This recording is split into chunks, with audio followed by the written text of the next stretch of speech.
ಭಾರತ ಪಾಕಿಸ್ತಾನ ಒಂದಾಗಿರಲಿಕ್ಕೂ ಸಾಧ್ಯ ಇಲ್ಲ. ಅದರ ಜೊತೆಗೆ ಪಾಪ್ಯುಲೇಷನ್ ಎಕ್ಸ್ಚೇಂಜನ್ನು ನೀವು ಮಾಡದೇ ಇದ್ದರೆ ಭಾರತದಲ್ಲಿ ಕೂಡ ಹಿಂದೂ ಮುಸ್ಲಿಂ ಒಟ್ಟಾಗಿ ಬದುಕಲಿಕ್ಕೆ ಸಾಧ್ಯ ಇಲ್ಲ. ಈ ತುಕಡೆ ಗ್ಯಾಂಗಿನ ಇಡೀ ವರ್ತನೆ, ಸಂವೇದನೆ, ಅವರ ಚಹರೆ ನಮಗೆ ಗೊತ್ತಿಲ್ಲ ಅಂತ ಭಾವಿಸಿದ್ರ? ಅಂದ್ರೆ ನಿಮ್ಮ ಪಾಕಿಸ್ತಾನಕ್ಕೆ ಜಿಂದಾಬಾದ್ ಅನ್ನೋದು ಇಲ್ಲಿವರೆಗೆ ಬೀದಿಯಲ್ಲಿತ್ತು, ಈಗ ಅದು ವಿಧಾನಸೌಧಕ್ಕೂ ಕಾಲಿಟ್ಟಿದೆ. ನೀವು ಅದನ್ನ ಪಾಕಿಸ್ತಾನಕ್ಕೆ ಜಿಂದಾಬಾದ್ ಅಲ್ಲ, ನಾಸಿರ್ ಸಾಬ್ಗೆ ಜಿಂದಾಬಾದ್ ಅನ್ನೋದನ್ನೇ ಪ್ರೂವ್ ಮಾಡಬಹುದು. ಆದರೆ ಜನರ ಮನಸ್ಸಿಗೆ ಒಂದು ಸಂದೇಶ ಹೋಗಿದೆಯಲ್ಲ, ಅದನ್ನ ನೀವು ಬದಲಾಯಿಸಲಿಕ್ಕೆ ಸಾಧ್ಯ ಇಲ್ಲ. ಕಾಶ್ಮೀರದ ಒಂದು ನೆಲೆಗಾಗಿ ಹೋರಾಡ್ತಾ ಇರುವಂಥ ಪಾಕಿಸ್ತಾನ ಮೂಲದ ಭಯೋತ್ಪಾದಕರು, ರಕ್ತಪಿಪಾಸುಗಳು, ಸ್ವಾತಂತ್ರ್ಯ ಯೋಧರು ಅಂತ ಕರೆದವರು. ಇಡೀದಾದಂಥ ನಿಮ್ಮ ರಾಜಕೀಯದ ಸುದೀರ್ಘವಾದ ಚರಿತ್ರೆಯಲ್ಲಿ ನೀವು ಪಾಕಿಸ್ತಾನದ ಪರವಾಗಿ ನಿಂತವರು, ದೇಶದ್ರೋಹಿಗಳ ಪರವಾಗಿ ನಿಂತವರು.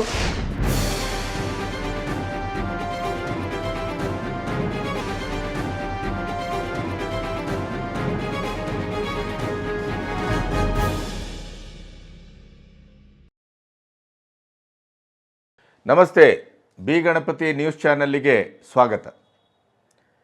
ರಾಜ್ಯಸಭೆಯ ಆಯ್ಕೆ ನಿನ್ನೆ ಯಾವ ರೀತಿ ನಡೆಯಿತು ಅನ್ನೋದು ನಿಮ್ಮೆಲ್ಲರಿಗೂ ಗೊತ್ತಿದೆ.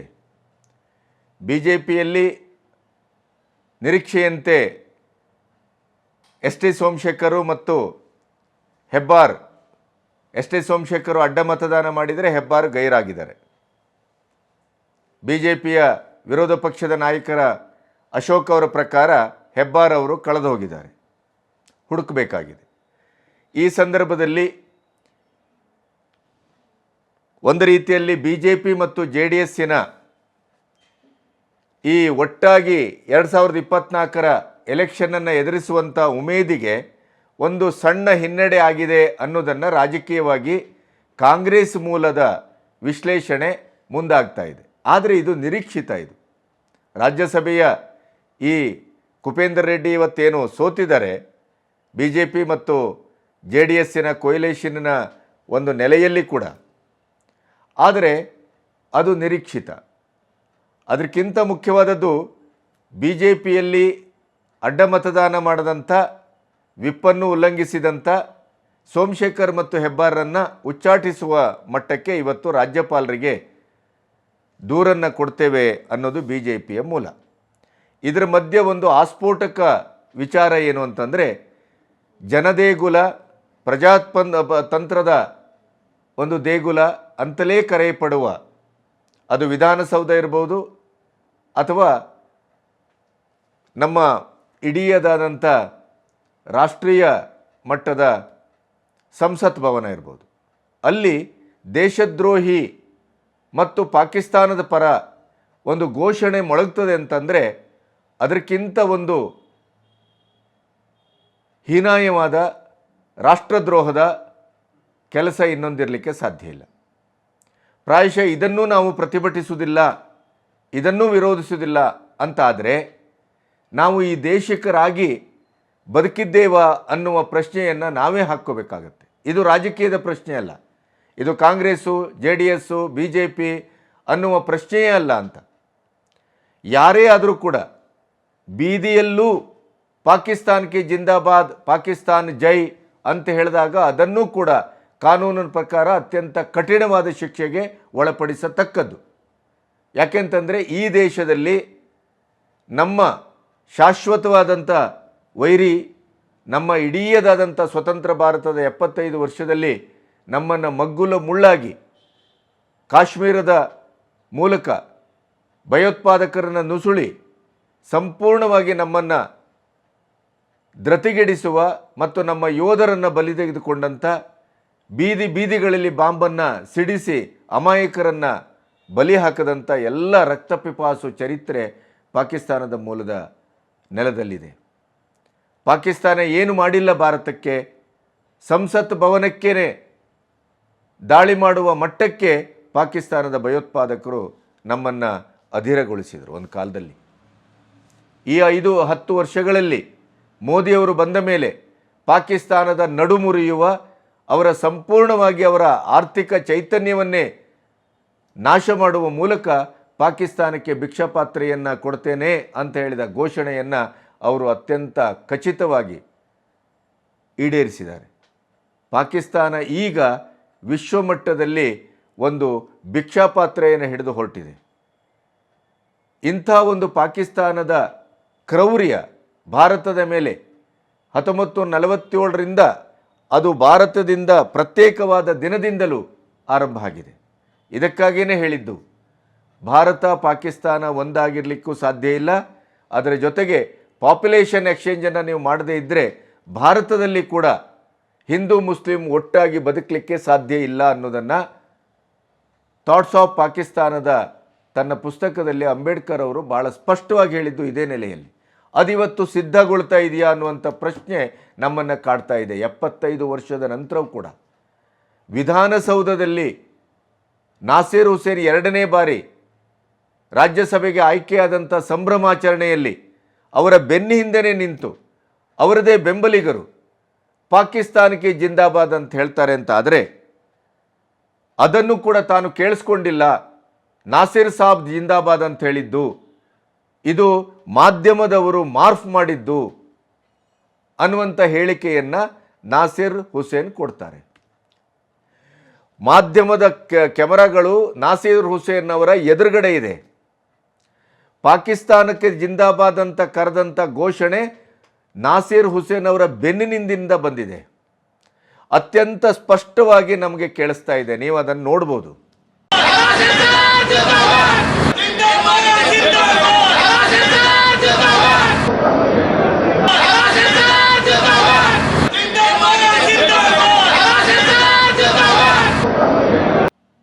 ಆದರೆ ಇವತ್ತು ವಿಜ್ಞಾನ ಪ್ರಯೋಗಾಲಯಕ್ಕೆ ಅದನ್ನು ಕಳಿಸ್ಕೊಡ್ತೇವೆ, ಅದರ ಪರಿಶೀಲನೆ ಮಾಡ್ತೇವೆ ಅಂತ ಹೇಳ್ತಾ ಈಗಾಗಲೇ ಪೊಲೀಸರ ಮೂಲಕ ಅದು ಸ್ಲೋ ಮೋಷನ್ನಲ್ಲಿ ಕೇಳಿಸ್ಕೊಂಡ್ರೆ ನಾಸೀರ್ ಸಾಬ್ ಕಿ ಜಿಂದಾಬಾದ್ ಅಂತ ಹೇಳಿ ಕೇಳಿಸ್ತಾ ಇದೆ, ಪಾಕಿಸ್ತಾನಕ್ಕೆ ಜಿಂದಾಬಾದ್ ಅಂತಲ್ಲ.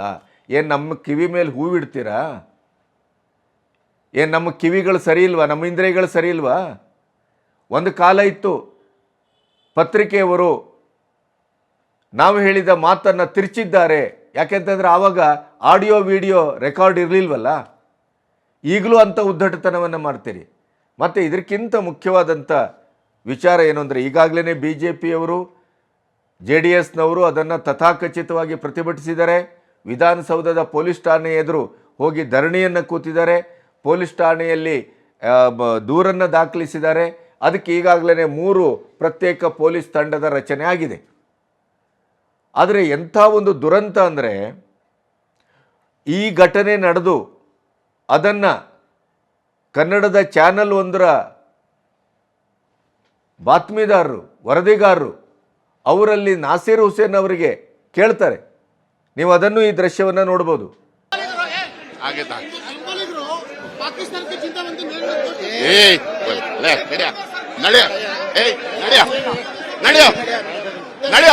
ಯಾವನವನು ನಡೆಯ ಹುಚ್ಚೇನ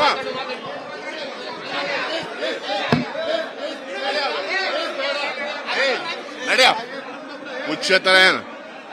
ಮುಖ್ಯವಾಗಿ ಆರ್ ಕನ್ನಡ ಚಾನಲ್ನ ಪ್ರತಿನಿಧಿ ಅಲ್ಲಿ ಭಾಳ ಗಟ್ಟಿಯಾಗಿ ಪ್ರಶ್ನಿಸ್ತಾರೆ. ಅವರ ಮೇಲೆ ಯಾವ ರೀತಿಯ ಉದ್ದಟತನದ ಮಾತನ್ನಾಡಿದರು.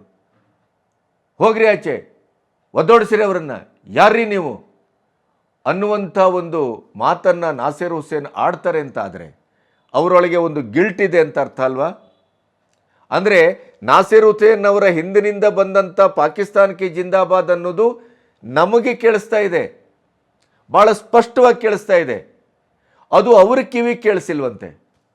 ಅಲ್ಲಿ ಏನಾಯಿತು ಅಂತ ನನಗೆ ಗೊತ್ತಿಲ್ಲ ಅಂತಾರೆ. ಅವ್ರ ಮಾತನ್ನು ಬೇಕಾದ್ರೆ ಕೇಳಿದ್ರೆ ಸಮಜಾಯಿಷಿ. ನಾನು ಕೇಳಿದ ಹಾಗೆ ನಾಸೀರ್ ಹುಸೇನ್ ಜಿಂದಾಬಾದ್, ಕಾಂಗ್ರೆಸ್ ಪಾರ್ಟಿ ಜಿಂದಾಬಾದ್, ನಾಸೀರ್ ಖಾನ್ ಜಿಂದಾಬಾದ್, ನಾಸೀರ್ ಸಾಬ್ ಜಿಂದಾಬಾದ್ ಅನ್ನೆಲ್ಲ ಕೇಳ್ತಾ ಇದ್ರು. ಅದೇನು ಮಾಧ್ಯಮಗಳಲ್ಲಿ ತೋರಿಸ್ತಾ ಇದ್ರು ಅದು ನಾನು ಕೇಳಲಿಲ್ಲ. ನಾನು ಕೇಳಿದರೆ ಅಲ್ಲೇ ಅಬ್ಜೆಕ್ಟಿವ್ ಮಾಡ್ತಾ ಇದ್ದೆ, ಕಂಡೆಮ್ಮು ಮಾಡ್ತಾ ಇದ್ದೆ ಮತ್ತು ಕ್ರಮ ತಗೊಳ್ಳೋಕ್ಕೂ ಹೇಳ್ತಾ ಇದ್ದೆ. ನಾನು ಅದು ಅಲ್ಲಿ ಕೇಳಲಿಲ್ಲ. ಇವಾಗ ಅದು ಮಾಧ್ಯಮದಲ್ಲಿ ಬಂದಿದೆ. ಆವಾಗಲೇ ನನಗೆ 3-4 ಜನರು ಫೋನ್ ಮಾಡಿದರು. ನಾನು ನಮ್ಮ ಪಾರ್ಟಿಯವರಿಗೆ ತಿಳಿಸಿದ್ದೀನಿ, ಅದಕ್ಕೆ ಒಂದು ತನಿಖೆ ಆಗಲಿ. ಆ ತನಿಖೆಯಲ್ಲಿ ಅದು ಯಾರು ಕೂಗಿದಾರೋ ಇಲ್ಲ ಮಾರ್ಫ್ ಮಾಡಿದಾರೋ ವಿಡಿಯೋ, ಯಾರನ್ನ ಮಿಸ್ಚೀಫ್ ಮಾಡಿದಾರೋ ಇಲ್ಲ ಯಾರನ್ನ ಬೇರೆ ಪಕ್ಷದವರು ಇಲ್ಲ ಬೇರೆ ಯಾರನ್ನ ಮಿಸ್ಚೀಫ್ ಮಾಡೋಕ್ಕೆ ಬಂದು ಯಾರನ್ನ ಕೂಗಿದಾರೋ ಸೊ ಅದು ತನಿಖೆ ಆಗಬೇಕು. ತನಿಖೆ ಆದಮೇಲೆ ಯಾರೇ ಅದಕ್ಕೆ ರೆಸ್ಪಾನ್ಸಿಬಲ್ ಇರಲಿ, ಕೂಗಿದ್ರೆ ಕೂಡ ಕ್ರಮ ತಗೊಳ್ಳೇಬೇಕು, ಆ್ಯಕ್ಷನ್ ಇರಬೇಕು. ಕಾನೂನು ಪ್ರಕಾರ ಅವ್ರ ವಿರುದ್ಧ ಯಾವುದೇ ಕ್ರಮ ಇರಲಿ, ಅವ್ರ ವಿರುದ್ಧ ತಗೊಳ್ಳೇಬೇಕು. ಆಮೇಲೆ ಇನ್ನೊಬ್ಬರು ಹೇಳ್ತಾರೆ, ಕಾಂಗ್ರೆಸ್ಸಿನ ಶ್ರೀನಿವಾಸ್ ಅವರು, ಪ್ರಾಯಶಃ ಅದು ಸೋತ ಅಭ್ಯರ್ಥಿಯ ಪರವಾದಂಥ ಯಾರೋ ಬಂದು ಮಾಡಿರುವ ಕೆಲಸ ಇರಬಹುದು. ಅಂದರೆ ಪಾಕಿಸ್ತಾನಕ್ಕೆ ಜಿಂದಾಬಾದ್ ಅಂತ ಹೇಳಿದ್ದು ನಾಸೀರ್ ಹುಸೇನ್ ಅವರ ಬೆಂಬಲಿಗರು ಅನ್ನೋದು ಹಾಡೇ ಹಗಲು ಅದು ಭಾಳ ಸ್ಪಷ್ಟವಾದಂಥದ್ದು. ಅಂಥ ಕಣ್ಣಿಗೆ ಕಾಣ್ತಾ ಇದೆ, ಕಿವಿಗೆ ಕೇಳಿಸ್ತಾ ಇದೆ.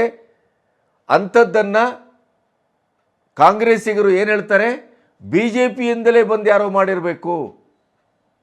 ಈ ತುಕಡೆ ಗ್ಯಾಂಗಿನ ಇಡೀ ವರ್ತನೆ, ಸಂವೇದನೆ, ಅವರ ಚಹರೆ ನಮಗೆ ಗೊತ್ತಿಲ್ಲ ಅಂತ ಭಾವಿಸಿದ್ರ? ಅಂದರೆ ನಿಮ್ಮ ಪಾಕಿಸ್ತಾನಕ್ಕೆ ಜಿಂದಾಬಾದ್ ಅನ್ನೋದು ಇಲ್ಲಿವರೆಗೆ ಬೀದಿಯಲ್ಲಿತ್ತು, ಈಗ ಅದು ವಿಧಾನಸೌಧಕ್ಕೂ ಕಾಲಿಟ್ಟಿದೆ.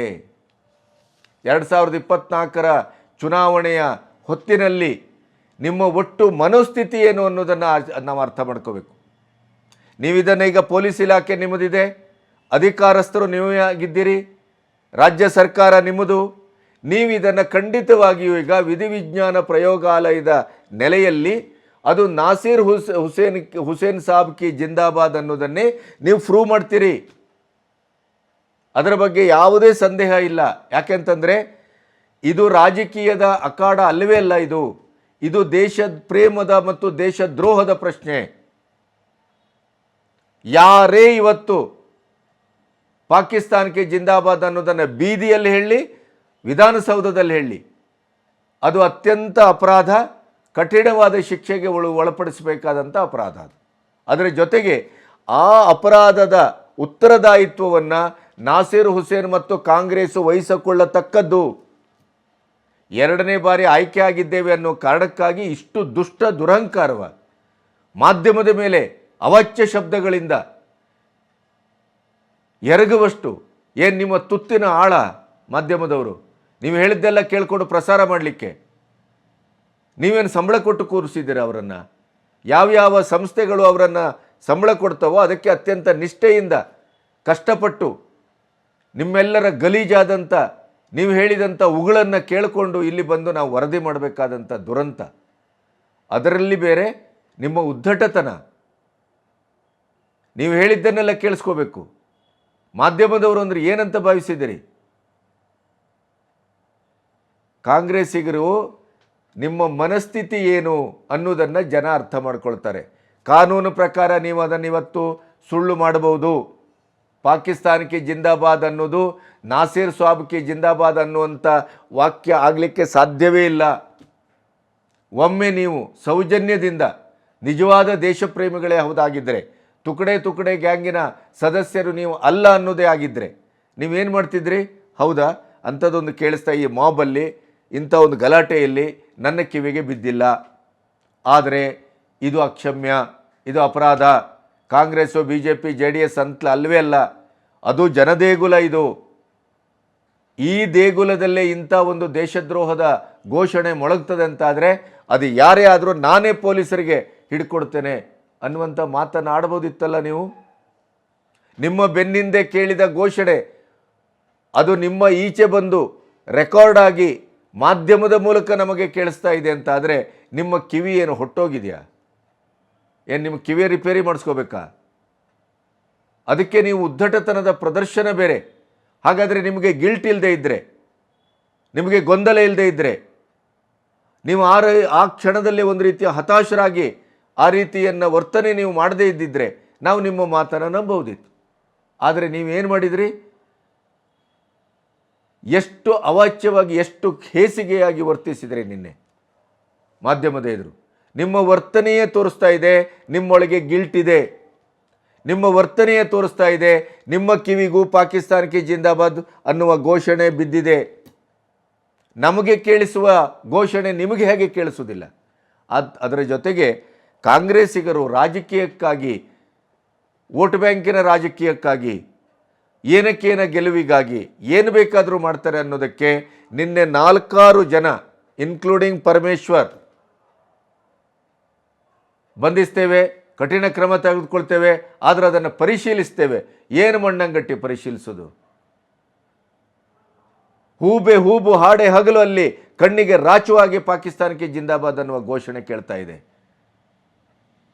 ಅದನ್ನು ಉಗ್ರವಾಗಿ ಖಂಡಿಸುವ ಬದಲು BJP ಮೇಲೆ ಗೂಬೆ ಕೂರಿಸುವ, BJP ರಾಜಕೀಯ ಮಾಡ್ತದೆ ಅಂತ ಹೇಳುವ, ಮಾಧ್ಯಮ ಇದನ್ನು ಮಾರ್ಫ್ ಮಾಡಿದೆ ಅಂತ ಹೇಳುವ ಉದ್ದಟತನಕ್ಕೆ ಇಳಿತೀರಿ. ಯಾಕೆ? ಪಾಕಿಸ್ತಾನಕ್ಕೆ ಜಿಂದಾಬಾದ್ ಹೇಳಿದ್ರು ಓಕೆನಾ? ನಿಮಗೆ ವೋಟ್ ಒತ್ತಿದ್ರಾಯ್ತು.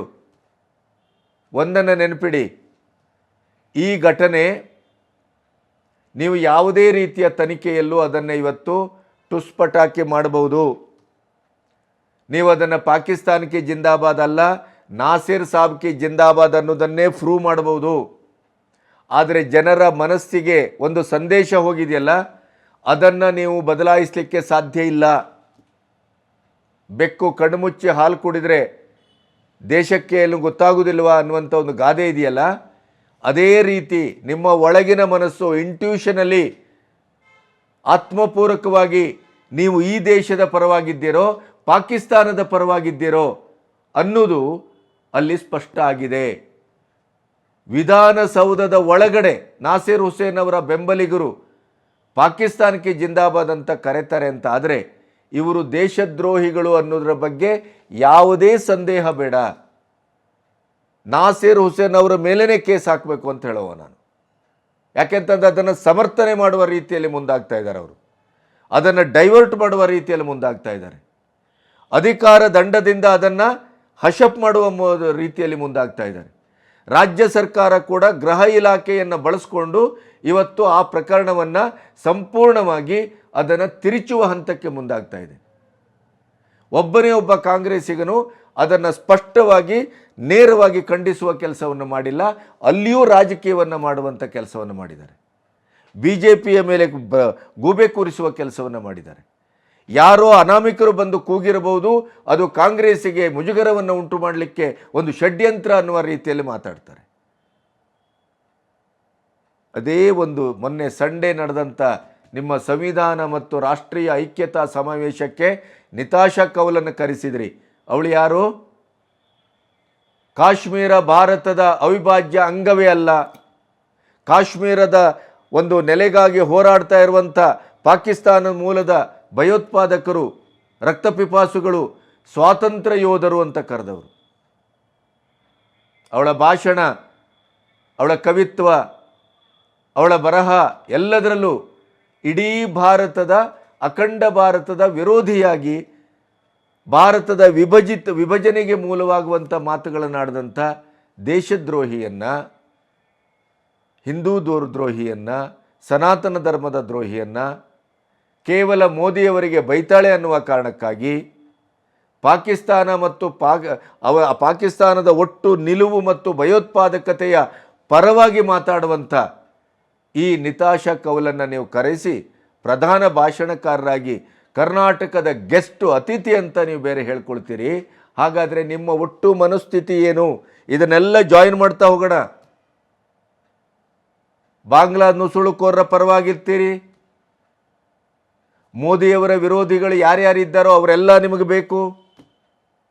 ವಿದೇಶಕ್ಕೆ UK ಮತ್ತು ಅಮೆರಿಕಕ್ಕೆ ಹೋಗ್ತೀರಿ ಅಂತಾದರೆ ಅಲ್ಲಿ ನಿಮ್ಮ ರಾಹುಲ್ ಗಾಂಧಿಯನ್ನು ಆಹ್ವಾನಿಸುವವರು ಪಾಕಿಸ್ತಾನದಿಂದ ಭಯೋತ್ಪಾದಕ ಚಟುವಟಿಕೆಯಲ್ಲಿ ತೊಡಗಿ ಭಾರತಕ್ಕೆ ಬೇಕಾದ ನಂಬರ್ 1 ನೊಟೋರಿಯಸ್ ಭಯೋತ್ಪಾದಕರ ಆ ಸಂಘಟನೆ ನಿಮ್ಮನ್ನು ಆಹ್ವಾನಿಸ್ತದೆ. ರಾಹುಲ್ ಗಾಂಧಿ ಅಲ್ಲಿಗೆ ಹೋಗ್ತಾರೆ, ಅಲ್ಲಿ ಹೋಗಿ ಮೋದಿಯವರ ವಿರುದ್ಧ ಮಾತಾಡ್ತಾರೆ. ಚೈನಾ ಮತ್ತು ಅಮೆರಿಕ ಎಲ್ಲ ದೊಡ್ಡ ದೊಡ್ಡ ದೇಶಗಳನ್ನು ಬನ್ನಿ, ಇಲ್ಲಿ ಮಾನವೀಯತೆ ಅನ್ನೋದೇ ತ್ರಿಶಂಕು ಸ್ಥಿತಿಯಲ್ಲಿದೆ. ಭಾರತ ಇವತ್ತು ಇದು ಏನು ಹಿಟ್ಲರ್ ಆಡಳಿತಕ್ಕೆ ಒಳಪಟ್ಟಿದೆ. ಭಾರತದ ಒಟ್ಟು ಸಾಂವಿಧಾನಿಕವಾದಂಥ ಸ್ಥಿರತೆಯನ್ನು ಕಾಪಾಡಲಿಕ್ಕೆ ನೀವೆಲ್ಲರೂ ಸಹಕರಿಸಬೇಕು ಅನ್ನುವಂಥ ಹೇಳಿಕೆಯನ್ನು ನಿರ್ಲಜ್ಜವಾಗಿ ಕೊಡುವ ಕೆಲಸವನ್ನು ಮಾಡ್ತಾರೆ. ಅದು ಯಾವ ನೆಲೆಯಲ್ಲಿ? ಪಾಕಿಸ್ತಾನದ ಭಯೋತ್ಪಾದಕರು ಕಟ್ಟಿದ ಸಂಘಟನೆಯ ನೆಲೆಯಲ್ಲಿ, ಅವರ ಆಹ್ವಾನದಲ್ಲಿ. ಹಾಗಾದರೆ ಇದೆಲ್ಲವನ್ನು ಜೋಡಿಸಿದಾಗ ನಿಮ್ಮ ಒಟ್ಟು ಮನೋಸ್ಥಿತಿ ಏನು? ನೀವೇ ಒಮ್ಮೆ 24ರ ಚುನಾವಣೆಯಲ್ಲಿ ಅಧಿಕಾರಕ್ಕೆ ಬಂದರೆ ಈ ದೇಶದ ಪರಿಸ್ಥಿತಿ ಏನಾಗತ್ತೆ? ಈಗಾಗಲೇ ಕರ್ನಾಟಕದ ಕಾಂಗ್ರೆಸ್ಸು ಇಡೀ ದೇಶದ ಕಾಂಗ್ರೆಸ್ಸಿನ ಮುಖವಾಣಿಯಾಗಿ ಕೆಲಸ ಮಾಡ್ತಾ ಇದೆ. ಹಿಮಾಚಲ ಪ್ರದೇಶದಲ್ಲಿ ಕಾಂಗ್ರೆಸ್ಸಿಗರೇ BJPಗೆ ರಾಜ್ಯಸಭೆ ಸಂದರ್ಭದಲ್ಲಿ ಆಯ್ಕೆಯ ಸಂದರ್ಭದಲ್ಲಿ ವೋಟ್ ಹಾಕಿರೋದ್ರಿಂದ ಅಲ್ಲಿಯ ಸರ್ಕಾರವೇ ಉರುಳಬಹುದು ಅನ್ನುವಂಥ ಪರಿಸ್ಥಿತಿ ಬಂದಿದೆ. ಅದಕ್ಕೆ ನಮ್ಮ ತೆರಿಗೆ ದುಡ್ಡಲ್ಲಿ ವಿಶೇಷ ವಿಮಾನದಲ್ಲಿ ಸೀದಾ DKಶಿ ಅವರು ಅಲ್ಲಿಗೆ ಹಾರಿದ್ದಾರೆ. ಇವತ್ತು ತೆಲಂಗಾಣದ ಚುನಾವಣೆಗೆ ನಮ್ಮ ದುಡ್ಡು, ಆಮೇಲೆ ಎಲ್ಲೆಲ್ಲೋ ಆನೆ ತುಳಿತ ಇನ್ನೊಂದೇ ಏನೋ ಆದರೆ ಅಲ್ಲಿ ಮೇಲಿಂದ ಶಂಖದಿಂದ ರಾಹುಲ್ ಶಂಖದಿಂದ ತೀರ್ಥ ಉದುರ್ತದೆ, ಇಲ್ಲಿಂದ ನಮ್ಮ ತೆರಿಗೆ ದುಡ್ಡು ಅವರಿಗೆ ಹೋಗುತ್ತೆ. ATM ಕಾಂಗ್ರೆಸ್ಸಿನ AICCಗೆ ಅಥವಾ ಕಾಂಗ್ರೆಸ್ಸಿನ ಪಕ್ಷಕ್ಕೆ ಕರ್ನಾಟಕ ಇವತ್ತು ಅಧಿಕೃತವಾದ ATM. 40% ಪೇ CM ಅಂತ ಬಂದ್ರಿ, ಅವರೇ ಇವತ್ತು ನಿಮ್ಮ ಬೆನ್ನಿಗಿದ್ದವರೇ ಬಂದು BJPಯಲ್ಲಿ ಕೂತ್ಕೊಂಡು ನಿಮ್ಮಲ್ಲಿ ಅದರ ಅಪ್ಪನಂತ ಭ್ರಷ್ಟಾಚಾರ ನಡೀತಾ ಇದೆ ಅಂತ ಅವರೇ ಕಂಪ್ಲೇಂಟ್ ಮಾಡ್ತಾ ಇದ್ದಾರೆ. ಆಮೇಲೆ ನಾಸೀರ್ ಹುಸೇನ್ ಅರ್ಥ ಮಾಡ್ಕೋಬೇಕು, 2 ಸಾರಿ ತಾನು MP ಆದೆ, ರಾಜ್ಯಸಭೆಗೆ ಆಯ್ಕೆ ಆದೆ ಅನ್ನುವ ಕಾರಣಕ್ಕಾಗಿ ಇದೇ ರಾಜ್ಯಸಭೆಯ ಆಯ್ಕೆಗಳು ಯಾವ ಲೆವೆಲ್ನಲ್ಲಿ ನಡೀತದೆ ಅಂತ ಪತ್ರಕರ್ತರಾದ ನಮಗೇನು ಗೊತ್ತಿಲ್ಲ ಅಂತ ಭಾವಿಸಿದ್ರ? ನಿಮ್ಮ ಜನಪ್ರಿಯತೆಯ ಮೇಲೆ ನೀವು ಆಯ್ಕೆ ಆದ್ರ, ಅಥವಾ ನೀವು ಜನರಿಗೆ ಮಾಡಿದಂಥ ಉಪಕಾರದ ಮೇಲೆ ಆಯ್ಕೆ ಆದ್ರ, ಅಥವಾ ನಿಮ್ಮ ಕ್ಷೇತ್ರದಲ್ಲಿ ನೀವು ಏನೇನೋ ಬಹಳ ದೊಡ್ಡ ಅದ್ಭುತವಾದಂಥ ಅಭಿವೃದ್ಧಿ ಕಾರ್ಯ ಮಾಡಿ ಏನಾದರೂ ಜನಪ್ರಿಯತೆ ಮತ್ತು ಜನಾನುರಾಗದಲ್ಲಿ ನೀವೇನಾದ್ರು ಆಯ್ಕೆ ಆದ್ರ?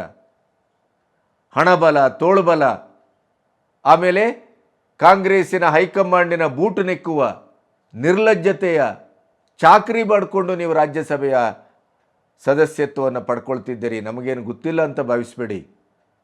ಇಂಥ ಹಿನ್ನೆಲೆ ಇದ್ದು ಕೂಡ ಇಂಥ ದುರಹಂಕಾರ, ದುಷ್ಟತನ, ಅದರಲ್ಲೂ ವಿಧಾನಸೌಧದಲ್ಲಿ ನಿಮ್ಮ ಬೆಂಬಲಿಗರು ಪಾಕಿಸ್ತಾನಕ್ಕೆ ಜಿಂದಾಬಾದ್ ಅಂತಂದಾಗ ನೀವು ನಿಜವಾದ ದೇಶಪ್ರೇಮಿ ಆಗಿದ್ದರೆ, ಈ ನೆಲದ ಋಣವನ್ನು ನೀವು ಅನುಭವಿಸಿ ಬದುಕಿ ರಾಜ್ಯಸಭೆಗೆ ಕರ್ನಾಟಕದ ಪ್ರಾತಿನಿಧಿಕತ್ವವನ್ನು ವಹಿಸಿಕೊಂಡು ನೀವು ಹೋಗುವಂಥ ಒಬ್ಬ ಧೀಮಂತ ರಾಜಕಾರಣಿಯಾಗಿದ್ದಿದ್ರೆ ಅವರ ಕೊರಳು ಪಟ್ಟಿ ಹಿಡಿದು ತಕ್ಷಣ ಪೊಲೀಸರಿಗೆ ನೀವೇ ವಹಿಸ್ತಾ ಇದ್ರಿ, ಅವ್ರ ಮೇಲೆ ಕೇಸ್ ಹಾಕಿ ಅವ್ರ ಮೇಲೆ ಕಠಿಣ ಕ್ರಮ ತೆಗೆದುಕೊಳ್ಳಿ ಅಂತ ಹೇಳ್ತಾ ಇದ್ರಿ. ಪ್ರೆಸ್ಸಿನ ಎದುರು ಬಂದು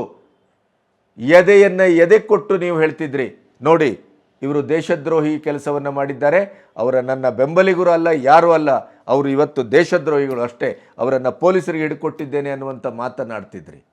ಆದರೆ ಅದನ್ನು ಸಮರ್ಥನೆ ಮಾಡಲಿಗುವ ನಿರ್ಲಜ್ಜತನವನ್ನು, ದೇಶದ್ರೋಹಿತನವನ್ನು ತಾವು ಮಾಡಿದ್ದೀರಿ. ಆ ಘೋಷಣೆ ಕೂಗಿದವರ ಕೇವಲ ಘೋಷಣೆ ಕೂಗಿದವರಷ್ಟೇ ದೇಶದ್ರೋಹಿಗಳಲ್ಲ, ನೀವು ಅದಕ್ಕೆ ಇವತ್ತು ಕುಮ್ಮಕ್ಕು ಕೊಡ್ತಾ ಇದ್ದೀರಿ. ಆ ಕೇಸನ್ನು ಮುಚ್ಚಿ ಹಾಕುವ ಕೆಲಸ ಮಾಡ್ತಾ ಇದ್ದೀರಿ.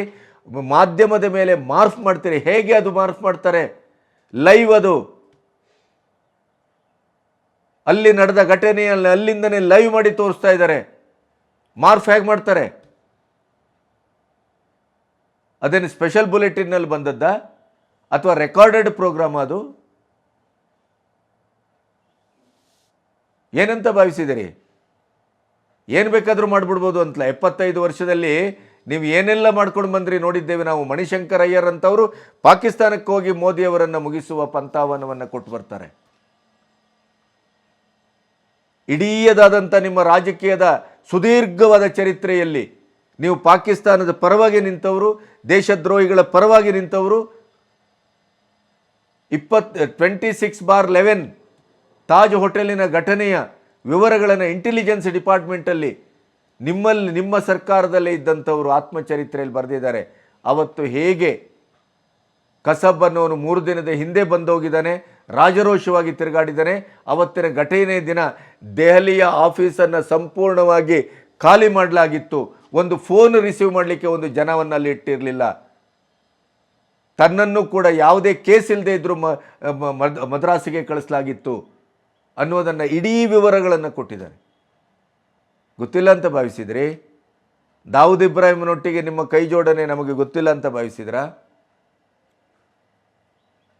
ಎಲ್ಲವೂ ಗೊತ್ತಿದೆ ಈ ದೇಶಕ್ಕೆ. ಆದರೆ ದುರ್ದೈವ ಮತ್ತು ದೇಶದ ಸುದೈವ ಏನು ಅಂತಂದರೆ, ನೀವು ಏನು ಒಳಗಡೆಯ ನಿಮ್ಮ ಮನೋಭಾವವನ್ನು ಇಟ್ಟುಕೊಂಡು ಹೊರಗಡೆ ನೀವು ಮುಖವಾಡ ಹಾಕ್ಕೊಂಡು ದೇಶಪ್ರೇಮದ, ಜನಪ್ರೇಮದ ಮತ್ತು ದೇಶವನ್ನು ಅಭಿವೃದ್ಧಿ ಮಾಡಲಿಕ್ಕೆ ನಾವು ಮಾತ್ರ ಸಾಧ್ಯ ಅನ್ನುವಂಥ ಈ ಮುಖವಾಡದ ನಿಮ್ಮ ರಾಜಕೀಯದ ಪ್ರಚಾರ ಇತ್ತಲ್ಲ, ಅದನ್ನು ಸಂಪೂರ್ಣವಾಗಿ ನಾಶ ಮಾಡಿದೆ ನಿನ್ನೆ ನಿಮ್ಮ ಘಟನೆ. ನಿಮ್ಮ ತುಕಡೆ ಗ್ಯಾಂಗು ಗೊತ್ತಿದ್ದೋ ಗೊತ್ತಿಲ್ಲದೆಯೋ ವಿಧಾನಸೌಧದಲ್ಲಿ BJP JDS ಸೇರಿದರೂ ಕೂಡ ನಮ್ಮನ್ನು ಏನೂ ಮಾಡಲಿಕ್ಕಾಗಿಲ್ಲ, ನಮ್ಮ ಇಡೀದಾದಂಥ ರಾಜಕೀಯದ ತಂತ್ರದ ಎದುರು ಮಂಡಿ ಊರು ಹಾಗೆ ಮಾಡಿದೆವು ಅನ್ನುವಂಥ ಒಂದು ಇಡೀ ಅಬ್ಬರದಲ್ಲಿ DKಶಿ ಮತ್ತು ಇತ್ಯಾದಿ ಗ್ಯಾಂಗ್ ಇರುವಂಥ ಹೊತ್ತಲ್ಲೇ ನೀವು ಯಾರು ಅನ್ನೋದನ್ನು ಅದೇ ಸಂದರ್ಭ ಕಾಲ ನಿಮ್ಮೆದುರನ್ನೇ ಶ್ರುತಪಡಿಸಿದೆ, ಜನರಿಗೆ ಸ್ಪಷ್ಟ ಸಂದೇಶವನ್ನು ಕಳಿಸಿದೆ. ಈ ಕಳ್ಳನ ಮಕ್ಕಳನ್ನು ಆರಿಸಿ ಕಳಿಸಿದರೆ ಇವರು ದೇಶವನ್ನು ಮಾರ್ತಾರೆ, ದೇಶವನ್ನು ನುಂಗಿ ನೀರು ಕುಡಿತಾರೆ. ಆದ್ದರಿಂದ ದೇಶಪ್ರೇಮಿಗಳ ಬಗ್ಗೆ ನಾವು ಕಾಳಜಿ ವಹಿಸಬೇಕು, ದೇಶದ್ರೋಹಿಗಳು ಯಾರು ಅನ್ನೋದನ್ನು ಎಚ್ಚರಿಕೆಯಿಂದ ಗಮನಿಸಬೇಕು ಅನ್ನುವಂಥದ್ದನ್ನು ನಿನ್ನೆ ಅದು ಸಾರ್ವಜನಿಕರಿಗಲ್ಲ ದೇಶಕ್ಕೆ ಸಂದೇಶವನ್ನು ಕೊಟ್ಟಿದೆ. ನಿನ್ನೆಯ ಘಟನೆ ಇಡೀ ದೇಶದಲ್ಲಿ ಸಂಚಲನವನ್ನು ಉಂಟು ಮಾಡಿದೆ. ಇದೇನು ಹುಡುಗಾಟಿಗೆ ಅಂತ ಭಾವಿಸಿದ್ರ? ಒಂದು ಕಟುವಾದ ಶಬ್ದಗಳಲ್ಲಿ ಅದನ್ನು ನೇರವಾಗಿ ಖಂಡಿಸುವಂಥ ತಾಕತ್ತು ದೇಶಪ್ರೇಮವನ್ನು ನಿಮ್ಮ ಕಾಂಗ್ರೆಸ್ಸಿಗರು ಯಾರು ಇನ್ಕ್ಲೂಡಿಂಗ್ ಗೃಹ ಸಚಿವರ ಸೇರಿ ಯಾರೂ ಅದನ್ನು ಮಾಡಿಲ್ಲ. ನಿನ್ನೆ ಕೇವಲ ಅದನ್ನು ರಾಜಕೀಯ ದೃಷ್ಟಿಕೋನದಿಂದ ನೋಡಲಿಕ್ಕೆ ಪ್ರಯತ್ನ ಮಾಡಿದ್ರಿ. JDS BJPಯ ಮೇಲೆ ಗೂಬೆ ಕೂರಿಸುವಂಥ ಕೆಲಸವನ್ನು ಮಾಡಿದ್ರಿ. ಆ ಇಡೀ ಪ್ರಕರಣವನ್ನು ನಿಮಗೆ ಪರವಾಗುವಾಗೆ ಇವತ್ತು ಅದನ್ನು ಪೊಲೀಸ್ ತನಿಖೆಯ ಮೂಲಕವೂ ಅದನ್ನು ಶ್ರುತಪಡಿಸ್ತೀರಿ, ನೋ ಡೌಟ್ ಎಟ್ ಆಲ್. ಆದರೆ ಜನ ಇದು ಯಾವುದು ಸತ್ಯ, ಯಾವುದು ಸುಳ್ಳು, ದೇಶದ್ರೋಹಿಗಳು ಯಾರು, ಪ್ರತಿ ಕಾರ್ಯಕ್ರಮಕ್ಕೆ ನೀವು ಯಾರನ್ನೆಲ್ಲ ಕರೆಸ್ತೀರಿ? ಮೋದಿ ವಿರೋಧಿಯನ್ನು ಕರೆಸ್ತೀರಿ, BJP ವಿರೋಧಿಗಳನ್ನು ಕರೆಸ್ತೀರಿ, RSS ವಿರೋಧಿಗಳನ್ನು ಕರೆಸ್ತೀರಿ, ಸನಾತನ ಧರ್ಮದ ವಿರೋಧಿಗಳನ್ನು ಕರೆಸ್ತೀರಿ, ರಾಮನ ಕೃಷ್ಣನ ವಿರೋಧಿಗಳನ್ನು ಕರೆಸ್ತೀರಿ, ನಮ್ಮ ಇಡೀದಾದಂಥ ಆರಾಧನಾ ಸಂಸ್ಕೃತಿಯನ್ನು ಮೆಟ್ಟಿ ನೀರು ಕುಡಿಯುವವರನ್ನು ಕರೆಸ್ತೀರಿ. ಏನೂ ಬೇಸರ ಇಲ್ಲ. ಆದರೆ ನೀವು ಕರೆಸುವವರೆಲ್ಲರೂ ದೇಶದ ಅಖಂಡತೆ, ಭವ್ಯತೆ ಮತ್ತು ದೇಶದ ಒಟ್ಟು ಅಭಿವೃದ್ಧಿಗೆ ಮಾರಕವಾಗುವ ದೇಶದ್ರೋಹಿಗಳನ್ನು ಕರೆಸ್ತಾ ಇದ್ದೀರಿ. ಇದು ಭಯಾನಕ. ನಿನ್ನೆ ನಾಸಿರ್ ಹುಸೇನ್ ಅವರು ಆ ಘೋಷಣೆ ಕೂಗಿದವರನ್ನು ತಕ್ಷಣ ಹಿಡಿದು ಪೊಲೀಸರಿಗೆ ಕೊಡುವ ಮೂಲಕ ಅದನ್ನು ಸ್ಥಳದಲ್ಲೇ ಖಂಡಿಸಿದ್ದರೆ ನಾವು ನಾಸಿರ್ ಹುಸೇನ್ನ ಪರವಾಗಿ ಮಾತಾಡ್ತಾ ಇದ್ದೆವು. ಆದರೆ ನಾಸಿರ್ ಹುಸೇನ್ ಅದನ್ನು ಮಾಡಿಲ್ಲ. ಅದರ ಜೊತೆಗೆ ಅತ್ಯಂತ ಹೀನ ಭಾಷೆಯಲ್ಲಿ ದುಷ್ಟತನದಿಂದ, ಅತ್ಯಂತ ಘಾಟಿತನದಿಂದ ಮಾಧ್ಯಮದವರ ಮೇಲೆ ಎರಗಿದ್ದಿದೆಯಲ್ಲ, ಅದನ್ನು ಈ ಜನರೂ ಕ್ಷಮಿಸುವುದಿಲ್ಲ, ಮಾಧ್ಯಮವೂ ಕ್ಷಮಿಸುವುದಿಲ್ಲ ಅಂತ ಭಾವಿಸ್ತೇನೆ ನಾನು. ನಿಮ್ಮ ಪ್ರತಿಯೊಂದು ವರ್ತನೆ, ನಿನ್ನೆಯ ಇಡೀ ಘಟನೆ ದೇಶಕ್ಕೆ ಸ್ಪಷ್ಟವಾದಂಥ ಸಂದೇಶವನ್ನು ಸಾರಿದೆ. ದೇಶದ್ರೋಹಿಗಳು ಯಾರು, ದೇಶ ಪ್ರೇಮಿಗಳು ಯಾರು ಅನ್ನೋದನ್ನು ಸ್ಪಷ್ಟವಾಗಿ ಬೈಫರ್ಕೇಟ್ ಮಾಡಿದೆ. 24ರ ಚುನಾವಣೆಗೆ ಇದು ರಾಜಕೀಯ ಅಸ್ತ್ರ ಅಲ್ಲ, ಇದು ಜನರಿಗೆ ಸಿಕ್ಕಿದ ಬ್ರಹ್ಮಾಸ್ತ್ರ ಅಂತ ನಾನು ಭಾವಿಸ್ತೇನೆ. ನಮಸ್ತೆ.